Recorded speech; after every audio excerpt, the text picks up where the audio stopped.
11 a.m., so you can be awake, it's okay. First and foremost, this is my first time at South by, and up until 2 days ago, I kept calling it South by Southwest, like a noob, but everyone calls it South by, so.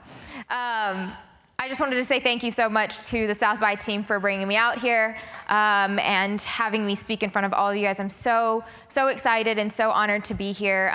This is really like a check on my bucket list, just cross, you know, all that good stuff.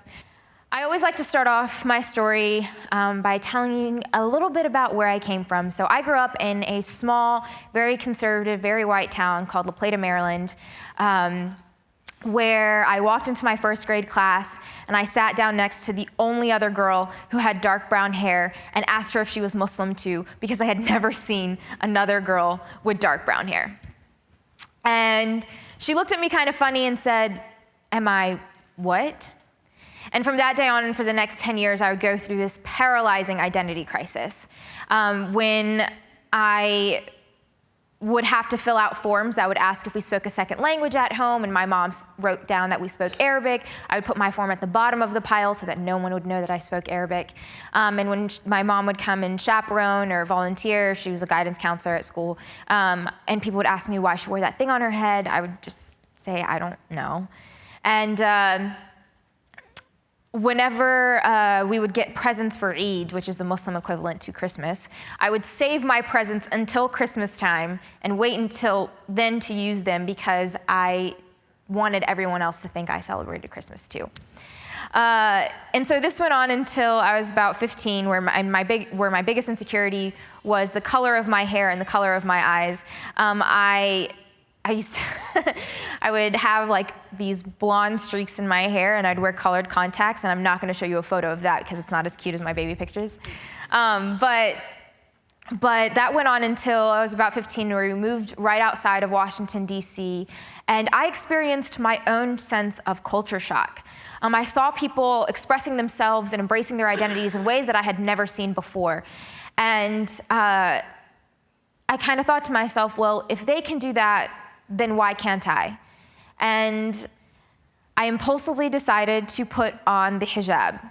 Now, I can't tell you about the first time I put it on, maybe because that was when I was 1 year old and it wasn't when I started putting it on like full time, but I can't even tell you when I started putting it on full time, like why I did it. But it really came down to the fact that I was so desperate to figure out myself and my identity and essentially put on myself. And so the first way that I kind of started on this journey of just influencing impact was really putting on for myself. And I realized that I was still really set on doing what it is that I had always wanted to do. And so I had known from a very young age that I wanted to become a storyteller, a journalist. I wanted to become essentially Oprah. But for years I had thought because I wanted to become Oprah, I would never put on the hijab because in order for me to be on television, I couldn't do that.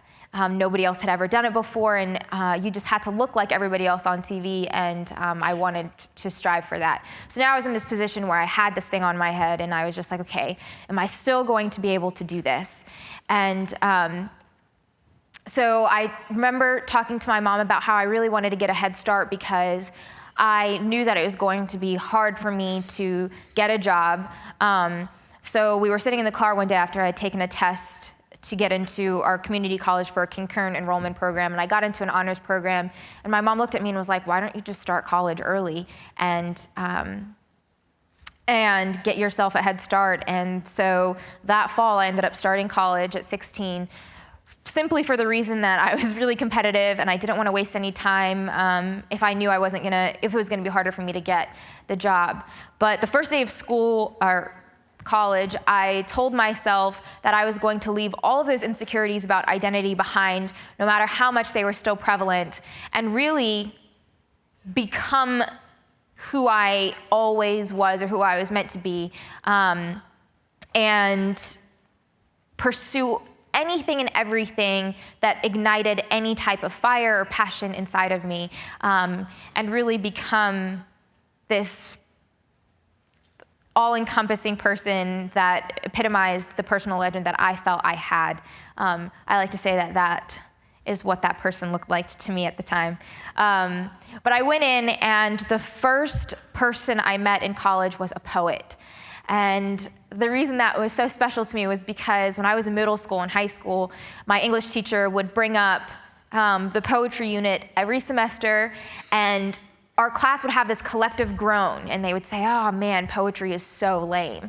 And I remember thinking to myself, like, oh, I love poetry, but I would join in that collective groan of, oh man, poetry is so lame.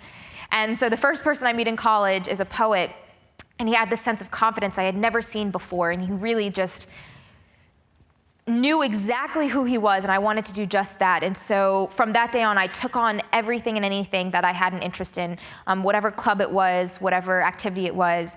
And I ended up starting to perform poetry. And when I did that, I remember it was World AIDS Day, and I had just turned 18, so I was finally able to get like a job or an internship, like a real job or an internship. And I had a performance for poetry performance, and I came up on stage and I introduced myself as a broadcast journalism major. And I wasn't a broadcast journalism major yet, but I got a kick out of telling people that I was, because I wanted people to get familiar with someone who looked like me, being on TV. And I would like every single time I would ask, or I would introduce myself and be like, yeah, my name is Noor Tagouri, I'm a broadcast journalism major. And then they're like, oh, broadcast. So like, you want to write? And I was like, no, like on television. And they'd be like, but, and I'd be like, yeah, exactly. And I would always get a kick out of the reaction that people would have. So I introduced myself as a broadcast journalism major. And the night before I had this poetry performance, I had prayed what we call in Islam istikhara, which is the guidance prayer. And I was looking for an internship or a job for the spring, because I had gotten a full ride the following fall for journalism school. And pretty much just said, hey God, I really need an internship or a job. Can you help me out? Okay, thanks, love you, bye. And the next morning I had this performance, introduced myself, and afterwards a woman came up on stage and took the mic out of my hand, and in front of everyone looked at me and said, Noor, you're a broadcast journalism major? And I was like, oh crap, she knows I'm lying. Like, what am I gonna do? And I just said, yeah. And she said, well, my name is Justine Love, and I'm the Director of Community and Public Affairs at CBS Radio, and I want you to intern for us.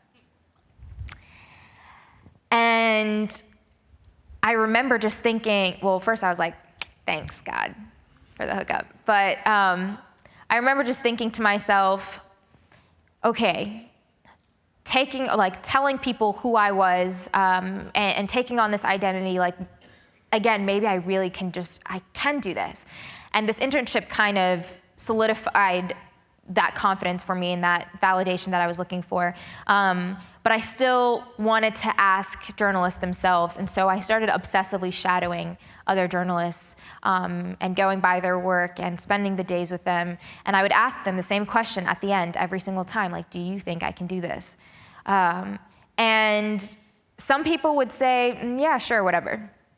And some people would say, honestly, probably not. Like, do you think you could take off the scarf for TV and then put it back on after? And I was like, that's not really how it works, but thanks anyway. And some people were really just like, yeah, it needs to happen. Like, this hasn't happened yet, and if it's going to happen, it's going to be now. And so one of the journalists that I ended up shadowing was a local news reporter. And while I was shadowing her, she snapped this photo of me on the anchor desk. And that night, I went home and I posted this on Facebook, and I said, this is what my dream looks like, and I'm going to make it happen. They call it the law of attraction, I think, and the power of visualization. And I thanked my family and friends who had supported me since I was a kid for doing this, and just kind of put it out there. And then one day, I woke up and this photo had gone absolutely viral, and tens of thousands of people were sharing it. And I was getting messages and feedback from people that I had could have never imagined. And there was so much support by people saying, like, how has this not happened yet? Like, this needs to happen, and good on you. And I remember sitting with my family and them saying, if you pursuing this passion and embracing your identity unapologetically is garnering this kind of energy, then you need to use this to create a movement so that other people can do the same.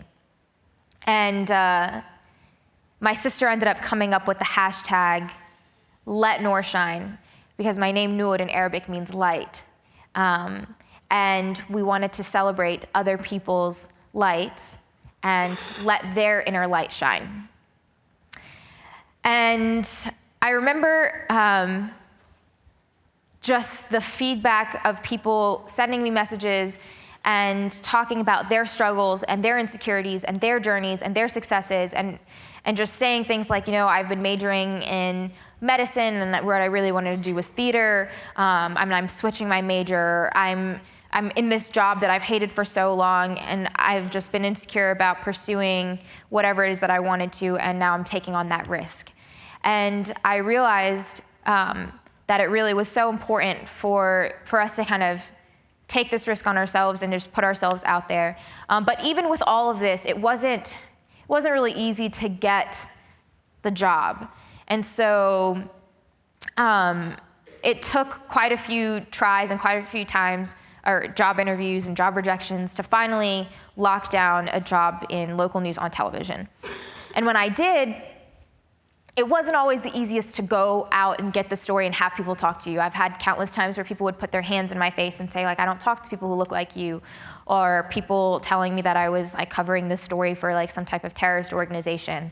Or, I remember one time I was in Tennessee covering a story, and I was wearing polka dot pants and a bright orange shirt, and the woman told me that I terrified her because of how I looked. And I was just like, listen, I'm in polka dot pants and a bright orange shirt. Like, you can't really be scared of that. But time and time again, it wasn't always the easiest. But there was a moment where I realized that who I wasn't the disadvantage I always thought it was. And that was during the Baltimore protests. And I remember I was out with my videographer, and she was a young black woman, and then there's like this young Muslim hijabi, and we always had a hard time when we would go out together. We'd call ourselves the best worst team. But we went out and covered the typical follow-up story. There was so much coverage that was going on, and every media outlet was parked outside of City Hall. And I remember we were just walking to our car, and this man came up to us, and he said, go down that block, and you'll see one of the most beautiful things you've ever seen. And so we were like, okay.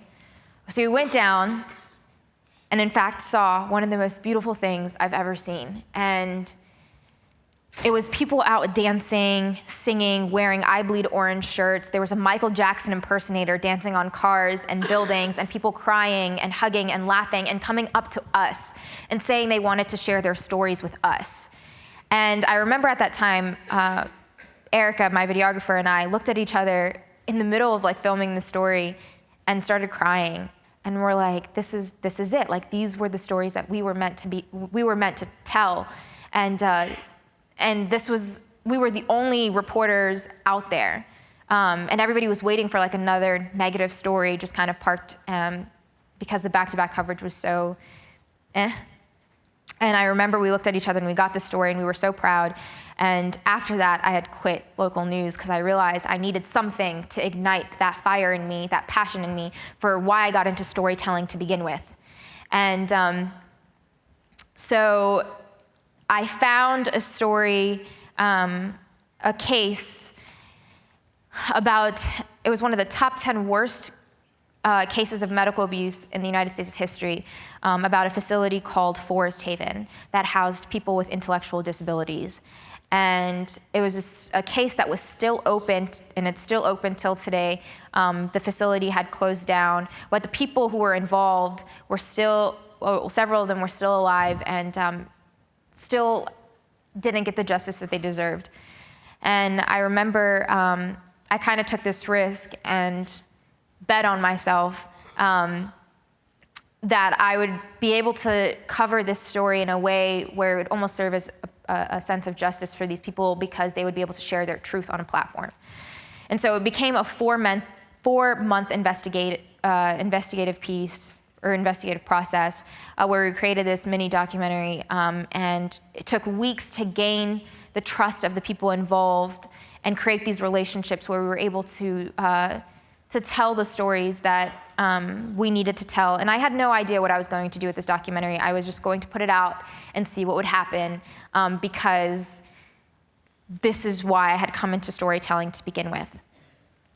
And so I put out the piece, and a few months later, a news director from Newsy reached out to me and told me about a job opening they had in DC, and it was for the Policy Bureau. And I remember telling him, I was like, look, I'm not a political reporter.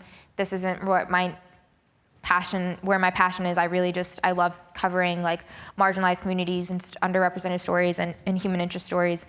And he looked at me and he was like, I saw the Forest Haven documentary, and I want you to come on and just bring stories like this and tell them, like, dress the way you dress in your own voice, and just find these stories that are important to you.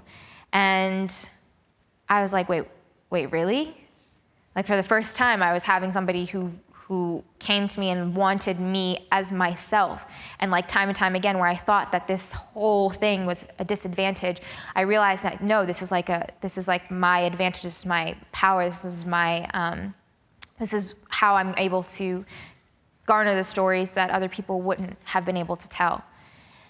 And so I came on and immediately started on a series called Americanized Me, where I traveled the country and I found immigrant-owned restaurants and talked to them about how their foods have immigrated to the United States. And it was a way of sharing something about policy through food, which I'm a really big fan of food anyway, so it was set. But and I really learned throughout that process to find my tribe and to find the stories that I was meant to tell, and have those experiences. And that led me to not only telling the stories through Americanized Me, but through finding an undercover artist or graffiti artist in New York and having him share my story where he doesn't share his story with anyone.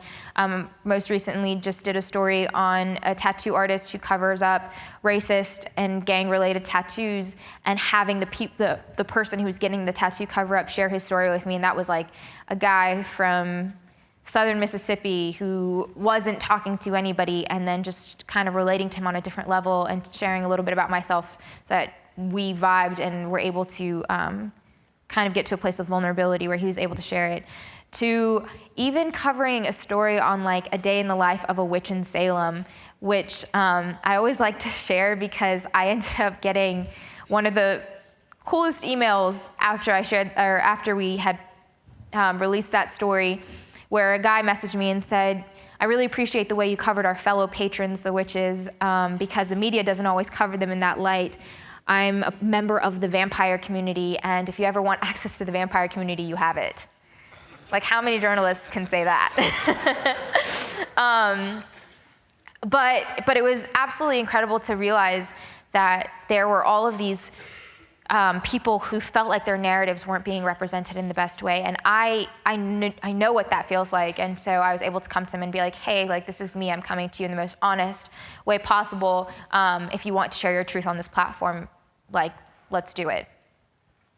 But I always focus on the idea that it's important to live for causes that pain you and use the skill set that you have to do that. And for me, that was simply telling stories and asking questions, but also not sharing just my story and allowing others to share theirs on this platform, but giving people a way to share stories on their backs. And so one cause that I'm extremely passionate about is combating sex trafficking. And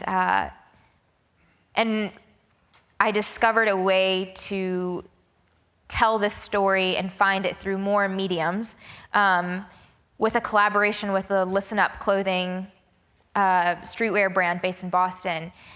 He is also a charity-based brand, so half the profits go to charity, and we ended up doing a collaboration called the Noir Effect, where we created logos and symbols that, and a poem on the pieces that represented reclaiming the power of women and replacing barcodes from bodies to those on books, and allowed people all over the world to like pretty much wear this story on their backs and have these conversations start.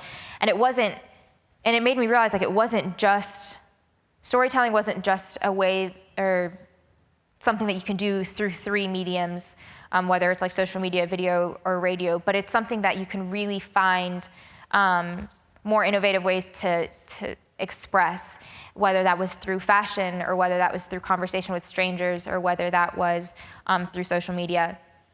And so, so having these conversations allowed us to connect with so many other people and learn perspectives from how this was allowing other people to have different experiences and share them with us as well. And not only that, but give the platform back to those that it belonged to. And so number 7 on my list is respecting the mic and controlling your narrative, and making sure that when people are sharing stories related to you, that they're representative of you or they're knowledgeable of your community. So a couple of months ago, Raw Story released this headline with my photo. And it says, "Wife of Pulse nightclub killer Omar Mateen arrested." And then I had my face. And they used my name. And I remember when I first saw it, I was like, oh man, that's like really annoying, because the only thing this woman and I have in common is our first name. But it was easy. It was also easy for the mix-up to happen because I look more Muslim, because the lack of representation of Muslim women in the media makes it easy for people to think, oh, Noor, hijab, she looks Muslim enough for this story, let's put it out. And that became kind of the central issue. I remember after this happened, my phone was blowing up, or sorry, I shouldn't say blowing up, but but I just had so many people who were reaching out, and they're just like, oh my gosh, your safety, you travel by yourself, and this is something that we needed to kind of create a discussion about because of the stark lack of representation of Muslims and Americans in the media and Muslim women in the media. And a prime example of that is actually when the travel Muslim ban first came out, and cable news was all over the coverage. But when it came to how many Muslims were actually on cable news talking about the ban, the numbers are actually terrifying. So within the first week, CNN had 90 people talking about it, but only 7 of those 90 people were actual Muslims. And this comes back to how important it is for us to create relationships with communities that are not often represented in the media, and allow for diversity within the diversity that we're putting out on platforms like cable news. So even when there were a couple of Muslims who were talking about it, making sure that they're Muslims of different backgrounds, or making sure that they're also women. And this doesn't only have to be with Muslim Americans or Muslims in general, but any marginalized community, because it takes a trained eye to see how that affects the communities that are involved. I can't tell you that if I didn't wear this headscarf that I would have the same perspective that I do now, because I know what it's like to have that narrative taken from you. And so it's important not only to take back the mic and control that narrative, but to create and facilitate those relationships with the people who are in charge or in power of putting those stories out there. And this also means treading unmarked territories and new waters. So I was featured in Playboy magazine, and then I didn't even really think about it, but became the first Muslim woman in the hijab that they had profiled, and it was for their Renegade series. And for a couple of weeks, the world flipped on its head. And I like to think that very important conversations happened about the hijab, about feminism, about Muslim women, and even about slut shaming. But it was so important for me to bring that story to a platform that had never seen it before. Because if we have these messages and we have these stories, and we're telling them to crowds and to audiences that are familiar with them, that are already vibing with them and that are already on the same page, and really essentially becoming a part of this echo chamber of comfort, then how do we expect to create change and gaining new perspective or giving people new perspective? And so it's important to, the way that I like to think about it, reclaim spaces that never claimed you to begin with, and go to places that never really wanted you there to begin with, and make people realize that people like this exist, or people like me exist, or people like you exist, and have these narratives and are taking back the control over those platforms and your story. And in a simpler sense, number 8, play on, playa.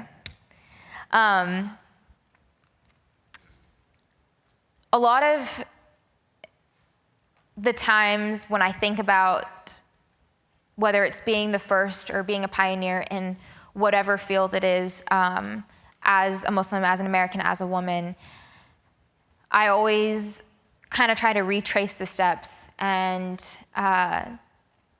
acknowledge that the people that made it easier for me to be here. So when I first announced or said that I wanted, I had this dream of becoming like a journalist wearing the hijab on American television, a lot of women who also either who did wear the hijab or previously wore the hijab reached out to me and told me, they were like, you know, it's gonna be either the job or the headscarf. And I kind of just took their advice and I was like, thank you, I appreciate you guys reaching out, but if it's ever going to happen, it's going to happen now, and that is because of them too. Maya Angelou has this quote, and it's one of my favorite quotes, and she says, I come as one, but I stand as 10,000. And upon first hearing that, I actually teared up, because I realized what it meant to be more than just a body, to be more than just one person, to be more than just Muslim, Arab, or American, that we have this responsibility to live for more than just ourselves. That on the mornings that it's hard to get out of bed and you're questioning your purpose, or if anyone's really listening, or if you do have any influence, that you have a responsibility not for just yourself, but for all of the people who came before you, who made it easier for you to be here today, and for all of the people who are coming after you, who are waiting for you to break those barriers and make it a little bit easier for them. And in that, really just celebrating the 10,000. And I was so obsessed with this idea of finding the 10,000 that I created a series called A Woman's Job that we actually just released a couple days ago for Women's Day, where I traveled the country and I found women who worked in male-dominated fields. After Forest Haven, I remember wanting to do this and stumbling upon a butcher's website. It was a woman butcher, and on her site, she talked about how she would teach her employees about being compassionate and being patient with the animals and how to take care of them properly. And it stood out to me so much that A, I had never even thought of the concept of a woman butcher, and why was that foreign to me? And B, how she used her platform or her leadership to teach her employees something so great when it comes to their careers. And I just thought, if I'm surprised about this, then how many other women are kicking ass in other male-dominated fields? And how is their identity what makes them so incredible in that field? And so we traveled the country and we found the first ever woman NFL coach, a woman farmer woodworker, an auto mechanic, a blacksmith, 2 executive chefs, and a chemist chemical engineer. And time again, the common theme with everyone was that because they knew it was going to be harder for them to succeed in this field because of the societal standards that are set up for women, they found ways to use their identity to not only succeed and excel, but to become the best and to embrace who they were, to have a sense of leadership and just pave their own way in becoming these woman bosses and these leaders. And I remember just feeling super lucky that I got to create this kind of tight-knit community of badass women who became my 10,000 and became the people that I would always celebrate and learn from. And that even in times that feel like a little despairing and that we aren't so sure of what's going to happen next, that there were always going to be people out there just killing it and doing the things that we need them to do as pioneers and as people of compassion and tolerance and love. And I know this is supposed to be a 10-point talk, but since this is also supposed to be about innovation, I'm taking the 10 out of the top 10 and leaving you guys with a saying that I have thought about so much lately. And it's a saying of our beloved prophet, Muhammad, peace be upon him, where he mentions that even if you see the day of judgment coming around the corner, to plant a seed.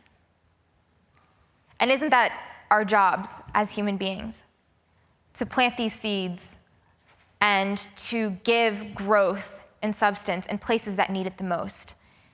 And that even when things feel bleak and there's a lack of hope, that knowing we are giving our absolute all by being the purest forms of ourselves, that there will always be a light.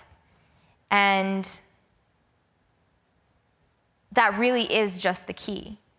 And there isn't an algorithm or an app for it, except this is also South by Southwest, so there probably is an app for it, and I'm just not sure of it.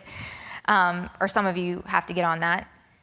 But I'm not really sure of the code, except for the fact that it is the utter and most absolute truth in being yourself and being courageous and embracing your truest identity. And that telling these stories on absolutely any platform is the way that you're going to get people to change the way that they think and influence the most truest impact. And even at times, just get people to say, I never thought about it that way. Thank you.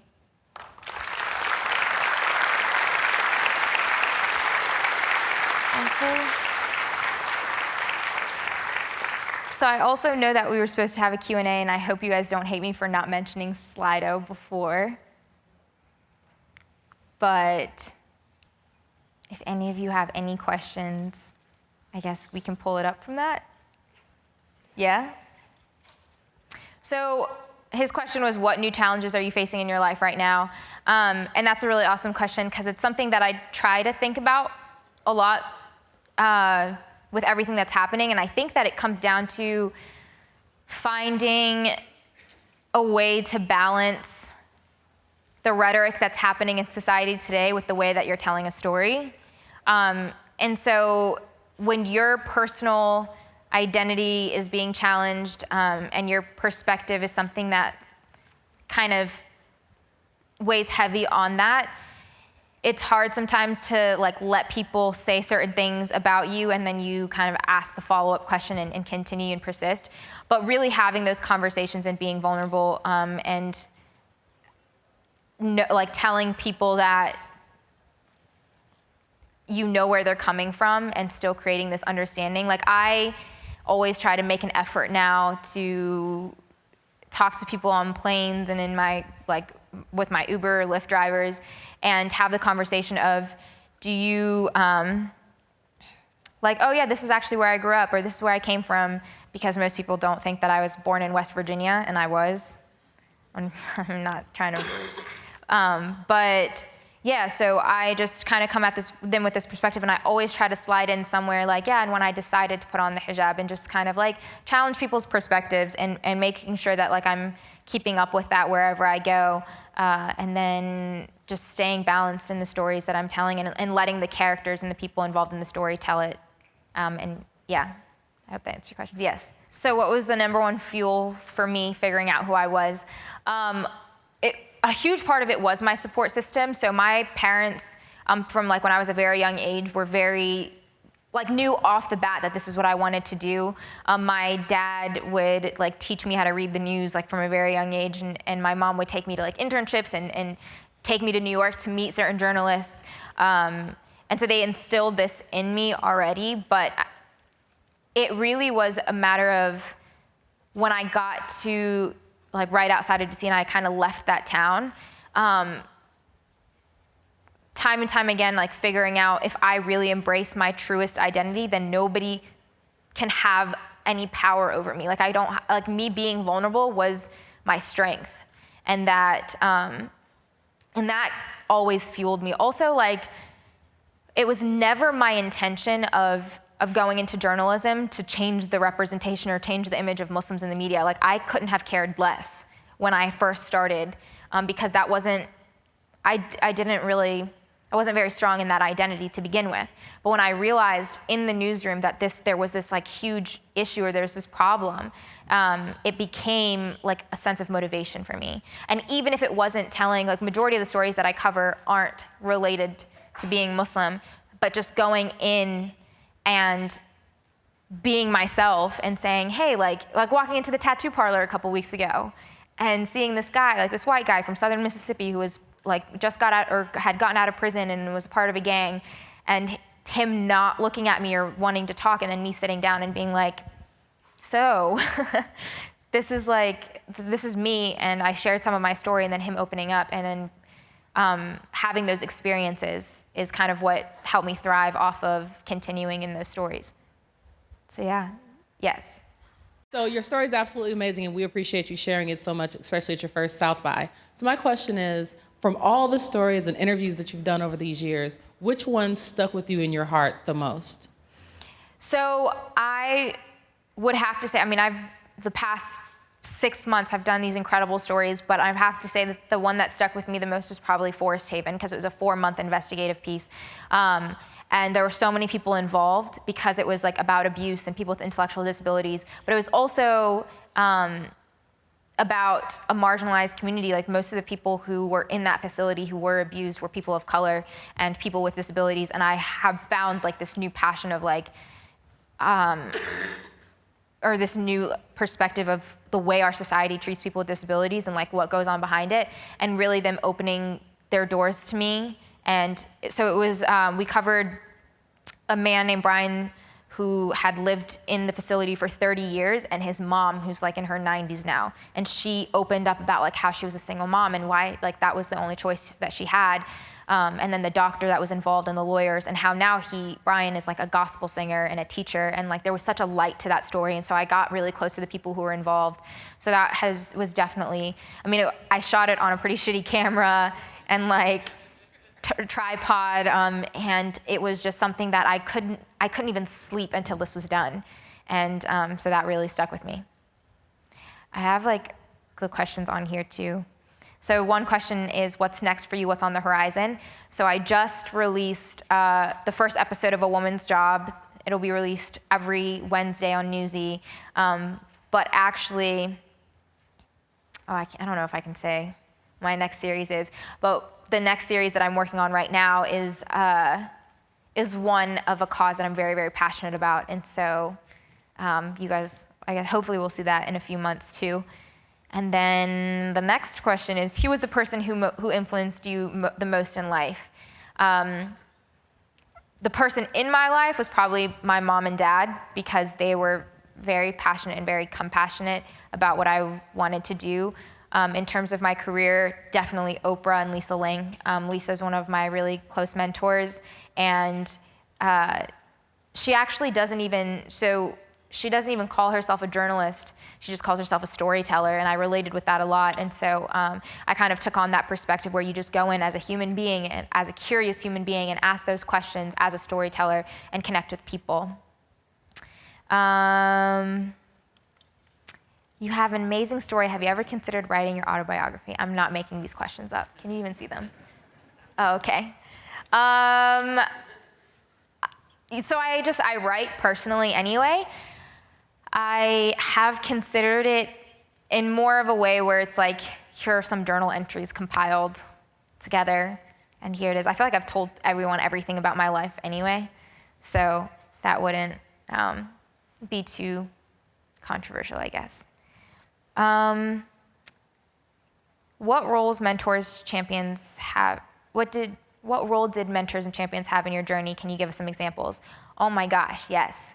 So so the first person after I put up that photo of me at the anchor desk, he was a man named Manny Fantis. He was a director at CBS television, and he had reached out to me and sent me a message and said, I want to train you to be the best in all the skill sets you need for this job. And this was before I even started journalism school. But so that you can be so good at this job so that nobody can ever reject you because of your skill set. And I ended up getting an internship at the TV station he was working at that helped me kind of get into local television.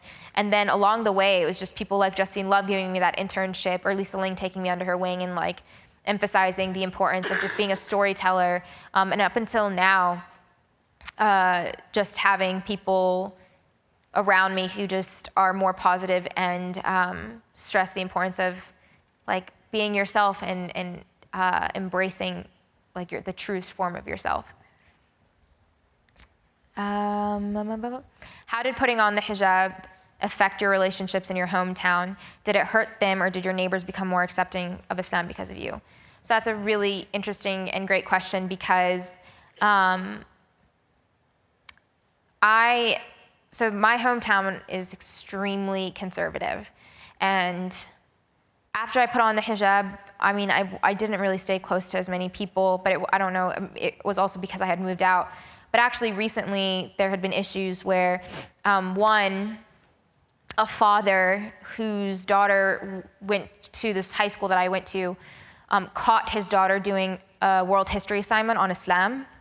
And the questions were like, what are the rights of women in Islam? How did Muslim conquerors treat those they conquered? And her answer was with tolerance, kindness, and respect. And he took the assignment and he went to the high school and literally told the vice principal, like, I will shove this up your white blank. And now there's a coalition of parents at my old school who are trying to get the teaching of Islam and world history banned. And then, and I remember, like, when I first saw that, I ended up writing this piece called This Father Was Why I Was an Undercover Muslim. Because I never really realized why I was so insecure about it. And then that happened, and I was like, oh my, it's like the parents who instill this in their kids. Like, why would she have a hate for Muslims if she had learned what she had learned until her dad did that? And then I had my childhood best friend, her mom, posted something on Facebook, and I had just gone to her wedding like 2 years before that. And she had posted this thing on Facebook against Islam. And I messaged her and I was like, we were the only Muslims you have ever known. Like, why would you say something like that? And she messaged me back and was like, and had apologized and was like, I'm so sorry. I really love you and your family. And I blame the media for making me think that way, and because of the representation of Muslims. And I remember just how important it was to have those conversations with people that I grew up with, because I knew that they had this idea and that they were set in their ways and their perspectives. And one of the worst things you can ever say to me, which has happened a million times, is, yeah, but you're different. And I'm like, no, bitch, I'm not different. Like, whatever you're seeing on television that's what it is. And so really kind of keeping those conversations candid, and then some of the people that I grew up with would reach out and like be like, thank you for like posting whatever you posted or saying whatever you said, because otherwise I wouldn't have known. And some people were set in their ways and they refused to change their mind, even though they know a real life Muslim and not what some white guy on television is telling them about me. But but yeah, so I mean, and those people, like at the end of the day, it's not your responsibility to change their mind. I think that's like a really huge stress and responsibility to put on yourself. But yeah, so I'm not very close to a lot of the people from there anymore anyway. As a journalist, what have you found the best way to approach people for them and want them to share their stories with you? So that's a really cool question, because I don't know if every journalist would give you this answer, but for me personally, I really felt like going in kind of dressed the way that I normally dress and talking to people beforehand and really just connecting with them and really wanting, genuinely being curious about them, like stop seeing them as just like a subject and thinking that they owe you their story. A lot of times you are a part of these people's lives, you're telling a story of a monumental point in someone's life. Like for me, being in that tattoo parlor with the guy who's getting his gang enforcer patch covered up, like that was a big part in his life, and he was giving me access to that. Like I can't just sit there and expect him to give me his story and not give anything back. And so really going into it and saying like, hey, this is me, this is like why I got into journalism, this is why I want to tell your story. I think that we have to like, we focus so much on objectivity in different ways, where we don't want to like kind of create that connection, but I think that that connection is almost so vital and important for you to get the best story or the best interview you can get. And that's always worked for me, and so I've continued in doing that. How can we use the internet and social media to tell stories in more authentic ways, or in a more authentic way? So the cool thing about the internet and social media, and this is something that all of you guys, of course, know, is that it is your own platform. You have your own entire platform to tell a story and to tell your truth and to tell other people's truth. And it is a way where we can like finally kind of use it to our advantage in how we want to take back the narrative. So whether it's like video and vlogging, or showing the behind the scenes of a story, or showing your thought process through a story, or sharing other people's stories and not just your own, and by other people I mean like other journalists or other news outlets' stories. But also, and I don't know how many of you guys will agree with this, but not unfollowing or blocking people that do not share the same perspective as you. One thing that like I think is a huge mistake is when people say things that you don't like, or that are not, they don't share the same perspective as you. It's easy for us to just block and delete. Like there are so many people on my Facebook that I could just block and delete, and I choose not to, because how are you going to understand the other person's perspective or have that conversation if you're going to simply just erase it and stay stuck in your echo chamber? Which is why it's so easy for us to think that so many people think the same way we do, because we follow the people who think the same way we do. And for them to think the same, for people on the other side of the spectrum to similarly think that way. But we have to, in order to gain like diversity in thought, follow those people and see what they have to say, and sometimes engage in conversation when it's appropriate and maximize on that. And I think that that way you get a more authentic story out of the conversation. What tips do you have for people to be more open, empathetic to differences in cultures and beliefs? So one thing is understanding that how a story or a headline can impact a community. And that's something that I find very problematic oftentimes, is when headlines go out that are just sexy headlines that make for, like clickbait. And people don't think about how that's really going to affect the community that's involved. And I've had that happen in newsrooms that I was working in, and I'd have to have those conversations with people and say, hey, like, that's really dangerous for our community. So please, like, you can't say that, or you can't write it that way. And so, so really create relationships with the communities involved, but be conscious of like how you're telling the story and how that's going to positively or negatively impact the community involved. And I always say, like it's a responsibility on the audience or the viewers or the listeners and the readers to create relationships and maintain relationships with those who are telling those stories, but also for us as journalists to go out into the community and ask people how we can serve you.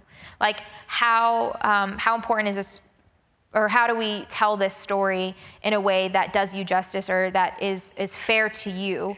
And constantly before putting out a story, making sure that it's like everything is accurate and everything that you're saying isn't going to harm a group of people.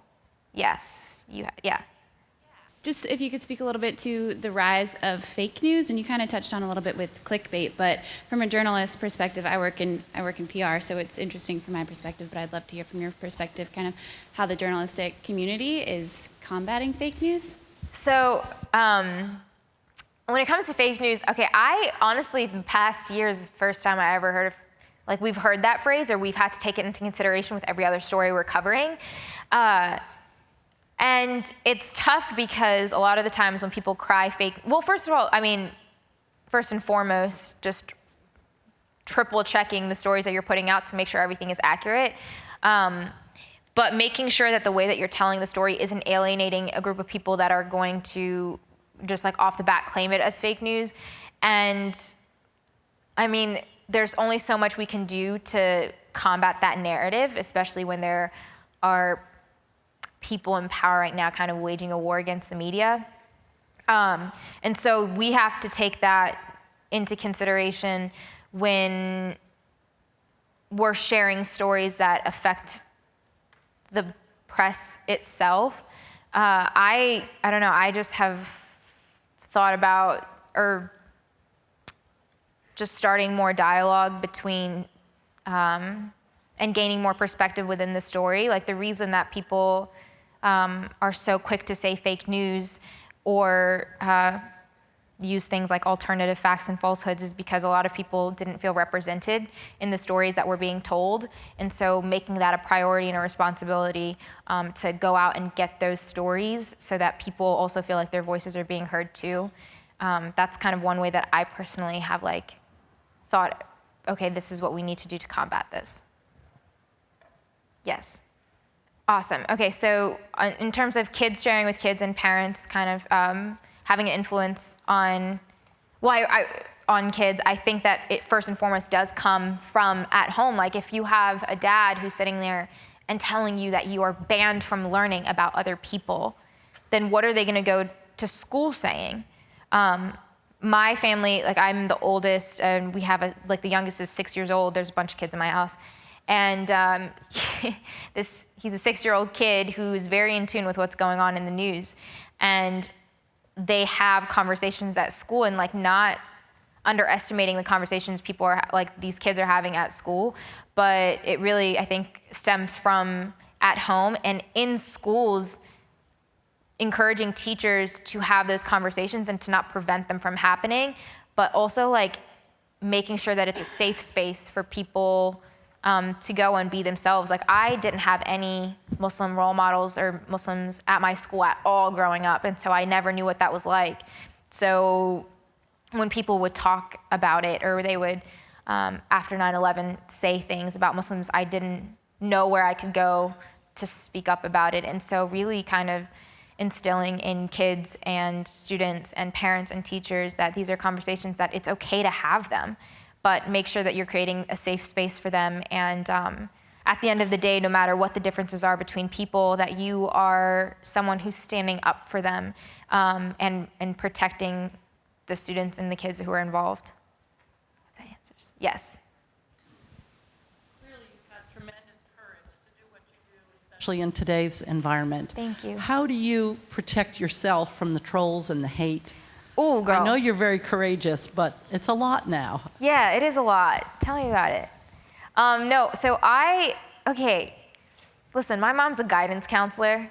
So, no, so whenever it does get a lot or something that I do, like for instance, like the Playboy article or Raw Story, whatever it is comes out, I'm not gonna lie, like my family members take my phone away. But I also have learned that I don't read those things and I don't pay attention to the hate or the trolls unless I can make an example out of them, because I'm so, like, I'm confident in myself and my identity and the stories that I'm telling, and I don't need, like, I don't believe in what is the quote? What other people say about you is none of your business. And I truly believe that. Like, if you know who you are, then how is what people say about you any of your business? And so I just kind of stick to what I'm doing, and then when people are spreading hate, I just remember that, like, man, they must feel really shitty about themselves. Because if you're confident in what you're doing and you're happy with yourself, like, then you would never, even if you felt a certain way about other people, you would never put it out there. Like, I could never in a million years imagine myself posting a hateful comment on someone's Instagram, ever. And so, so I'm just like, man, like, I really feel bad for you. I'm sorry you feel that way. And I just try to be nice sometimes. So yeah. Oh, so you want me to leave? Okay. I just wanted to say thank you again so much for having me, and I hope you guys have an amazing South by.